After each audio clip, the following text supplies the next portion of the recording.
Indian Icon Award 2024 gi Presidential Humanitarian Award 𝗤𝗓𝗓 pirakhrei. Award asi India gi state singdagi tongan ba platform kayada thabak toriba miyoi sing khangatuna 𝗬𝗓𝗓 production sponsor tawduna piba award amani. Award asi tha asigi amada Punjab ki Ludhiana da pangthokiba IIA gi ahumsaba edition mana asi fangle haiduna lauthoki. Hiram asigi matangda award asibu fanglakhraba 𝗤𝗓𝗓 baga newtv ga haktengnana unaruba amada awardee masamangna fongdorakpada manipur gi apunbagi saktam kaidana ba amadi manipur da laiminari ba furup khudimak amaga gi marakta nungsi chanana laiminana ba honoriba civil society organizations singi miyoi singna lawgadaba thodang yamda chawi haukiba chahi gi me ahumdagi hauduna ngasi fawa chathariba lan asi aikhoi puna thengna minaba mathautai lan asi mapan lamdagi changlakpa chinku ki narco terrorist singna manipur gi apunbagi saktam thugaina ba honarakpani lan asigi warashin ama purakna ba honabada manipur da lairiba political party khudingmak amat oina honaba amadi lan asi party amatagi mathakta hauba lan nate congress na lengak pairabasu amadi hauzik lengak pariba vcp na lengak pairabasu adumak landi tawrakani masi kuki singna matam kayadagi makhoigi plan tawduna laklaba thaurang amani hainasu fongdoki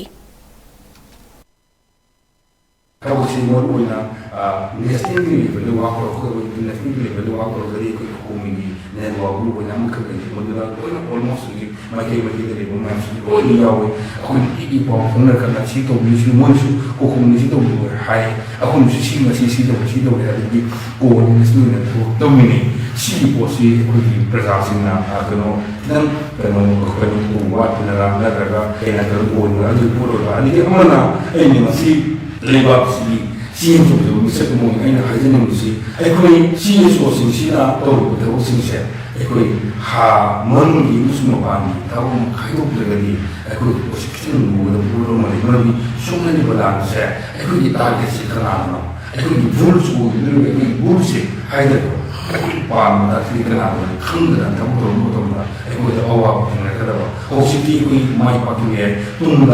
Ekoi kaibu ini kaibu kenal mana. Aduh nama aku ina hai itu bukan kerana hai itu bukan kerana kenal. Sih kita terasa punya presa untuk ukur ini presa tu kan nama ini karena betul ini kita orang ini presa ini semua ini kenal buku ini punya orang kita kan orang kita hai itu walau hai kita ini ekoi ini bukan ekoi ini dari maksudnya kenal dari itu kita ini itu betul ini lah ekoi sudah teman semua kan itu musuh lah ekoi lewat itu ini nama lewat mana nama kalau tahu sudah tahu kamu tu ekoi ini bukan lekangnya sih terasa rasim kita kamu nak ayam apa itu ayam mana lewat musuh dia semua macam rasim itu kamu kerana makoi nampak ni bukan senang lo aduh hai hukum itu siapa itu lagi mana apa mau yang single pun apa boleh kaya mau juga pun dia kau jauh dia mana begitu ekoi dah rasim jauh suruh mau tahu lah